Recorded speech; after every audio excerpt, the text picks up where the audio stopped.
สบายดีหมู่เพื่อนทุกคนเนาะได้กะสบายดีน้องๆที่เขามาเบิ่งเนาะมื้อนี้เขาก็สิมาแนะนำวิธีการสร้างรายได้เนาะหรือว่าการสร้างช่องสำหรับ YouTube สำหรับคนลาวเฮาที่อยู่ประเทศลาวสำหรับการสร้างช่องเพื่อหารายได้ให้สำหรับเขาเองแต่ก็มีหลายๆคนที่ยังบ่ทันรู้ว่าอ่าประเทศเฮาก็สามารถสร้างรายได้ได้เด้อเนาะได้โดยอาจจะมีขั้นตอนจากค่อนข้างจะยากอยู่หน่อยหนึงเนาะ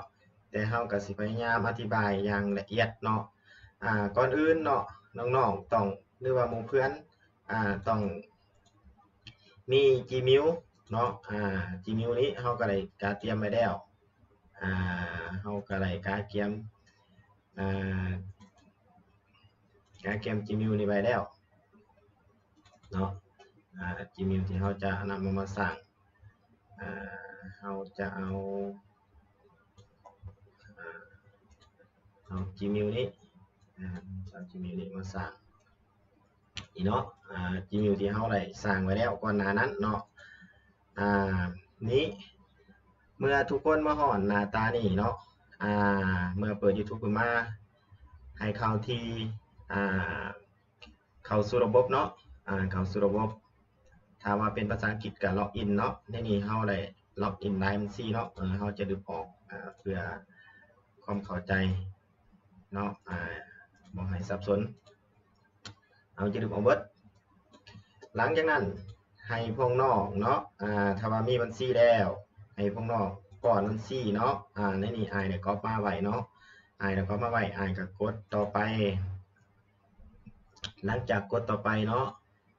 อายก็เอารหัสนี่มาป้อนใส่ว่าสิถูกบ่รหัสที่อายจะป้อนใส่นี่อายจะป้อนรหัสที่ใส่รหัสบ่ถูกเฮาก็ป้อนเอานี่ให้พวกน้องใส่รหัสเนาะหลังจากพวกน้องใส่รหัสแล้วเนาะให้เราถ่าคราวนึงจะเด้งมาสู่หน้าตานี่เนาะให้พวกน้องมาเบิ่งเนาะมันเบิ่งที่แถบนี้นี่เนาะแถบตัวนี้ที่เมาส์อายได้เอามาสีไว้อยู่นี้คลิกเข้าเนาะให้คลิกคำว่าช่องช่องของเฮาคลิกคำว่าช่องของเฮาเนาะในนี้เฮาจะตั้งชื่อช่องเฮาว่าหยังในนี้อาจจะว่าใส่ชื่อว่าแบ่งปันความรู้เนาะจะใส่ชื่อว่าแบ่งปันความรู้สู่โลกใหม่ๆเนาะอาจจะตั้งชื่อแบบนี้อาจจะตั้งชื่อเป็นตัวลาวพวกน้องอยากเอาเป็นภาษาอังกฤษพวกน้องก็สามารถตั้งได้เนาะนี่อาจจะตั้งลักษณะนี้เนาะนี่อาจจะกดสร้างช่องมานี่เนาะเราจะได้ลักษณะนี้สำหรับการสร้างช่องของเราเนาะให้พวกน้องมากดที่นี่เนาะการตั้งค่า YouTube นี่ฟังเฟื่องนี้กดเข้านี่เนาะนี้ให้พวกน้องมาสังเกตเบิ่งว่าคำว่าเพิ่มคุณสมบัตินี่เนาะเพิ่มคุณสมบัตินี้เบิ่งคุณสมบัตินี้นี่เนาะนี้ให้พวกน้องคลิกการกดสอบนี่ก่อนเนาะถ้าว่าเฮา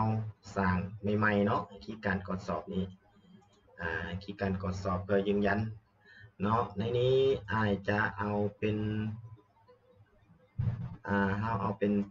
ลาวเนาะจะให้ส่งขอความยืนยันเบอร์โทรเนาะอาจจะใส่เบอร์โทรอ้ายพวกน้องก็ใส่เบอร์โทรน้องเนาะอาจจะใส่เบอร์โทรอ้ายรอถ่ารหัสเนาะรอถ่ารหัสนี้รหัสได้ส่งเข้ามาแล้ว อ้ายก็เอารหัสนี่มาป้อนใส่เนาะถ้าว่าของพวกน้องได้รหัสแล้วเนาะให้เอารหัสของพวกน้องมาป้อนใส่นี่อ้ายก็ได้รหัสแล้วอ้ายจะป้อนรหัสใส่เนาะอ้ายจะป้อนรหัสใส่38อ่า389543เนาะกดส่งเบิ่งนี่เนาะส่งต่อ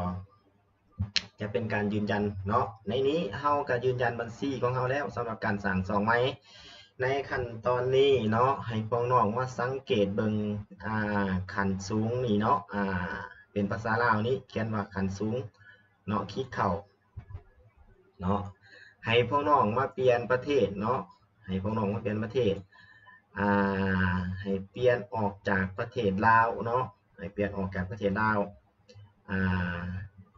ให้เปลี่ยนออกจากประเทศลาวอาจจะเอาเป็นประเทศไทยเนาะอาจจะเอาเป็นประเทศไทยหาประเทศไทยก่อนใส่ละประเทศไทยนี้อาจจะภาษาเอาเป็นประเทศไทยเนาะนี้ให้กดบันทึกเนาะกดบันทึกนี่กดบันทึกหลังจากที่เรากดบันทึกเรียบร้อยแล้วเนาะนี้จะกลายเป็นประเทศไทยหลังจากนั้นให้พวกน้องมาคลิกคำว่าสถานะและคุณสมบัติเนาะคลิกที่สถานะและคุณสมบัตินี้จะเปิดให้ใส่แล้วเนาะจะเปิดให้ใส่แล้วจะเปิดให้ใส่แล้วนี้คลิกเข้าที่เปิดใช้งานเนาะสามารถเปิดได้หลายๆแล้วเอามาคลิกที่เริ่มต้นเนาะไปไว้โพดบ่คลิกที่เริ่มต้นให้คลิกติ๊กเอาทั้ง3หลังจากนั้นกดยอมรับเนาะเราถ่าเข้า1เนาะขั้นตอนที่1ก็ได้ผ่านไปแล้วเนาะมาเริ่มขั้นตอนที่2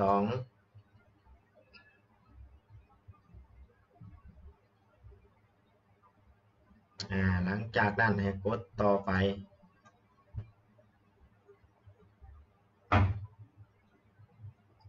หลังจากนั้นให้เรามาเลือกบัญชีที่เราเลยล็อกอินเข้าเนาะล็อกอินเข้าก็นั่นคือบัญชี YouTube ของเราให้คลิกเข้าเนาะหลังจากนั้นให้เรากด yes เนาะกด yes ได้มาเลือกประเทศเอาเป็นประเทศลาวในขั้นตอนนี้เนาะจะให้เอาเป็นประเทศลาวข้อมูลต้องเป็นจริงเนาะในขั้นตอนนี้ข้อมูลของพวกน้องต้องเป็นจริงทุกอย่างเนาะเพื่อง่ายในการตรวจสอบเนาะนี้เอากดเริ่มต้นใช้งานหลังจากนั้นให้เราใส่ชื่อของเขาเนาะอาจจะใส่ชื่อว่านี้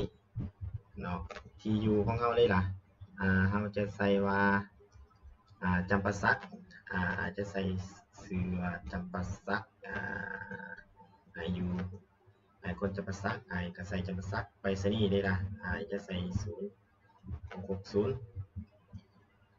หลังจากนั้นเราใส่เมืองเขาคนเมืองโขงก็ลองใส่เมืองโขงเบิ่งมาดูว่าเขียนเมืองอีกถูกบ่เนาะหลังจากนั้นเขามาใส่เบอร์โทรของเขาเนาะใส่เบอร์โทรของเขานี่ใส่เบอร์โทรของเขานี่ข้อมูลตัวนี้ให้เป็นข้อมูลที่เป็นจริงที่สุดเนาะสำหรับเขาหลังจากนั้นให้กดส่ง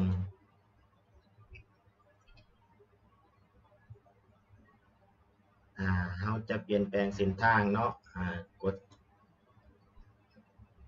เขากำลังพยายามตั้งค่าให้คุณเนาะนี้เขามาเริ่มต้นขั้นตอนที่3เนาะหลังจากนั้นให้เขาติ๊กเอาเบอร์ทุกแถบแล้วกดบันทึ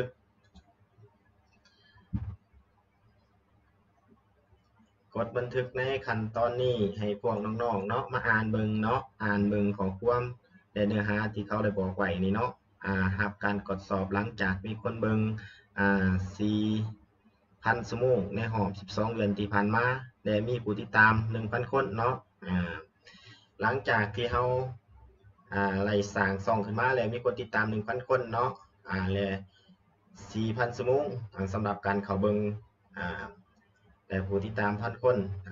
ทั้งอ่า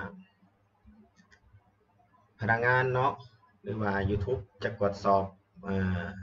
ช่องของเขาอีกเทื่อนึงแล้วเราก็สามารถรับรายได้จากช่องของเราได้เนาะถ้าว่าไผยังบ่ทันเข้าใจเนาะก็สามารถสอบถามหรือว่าคอมเมนต์เข้ามาทางช่องหรือว่าทางเพจของเราได้เนาะมาฮอดนี้เราก็ขอจบคลิปตรงเพียงเท่านี้เนาะขอขอบใจ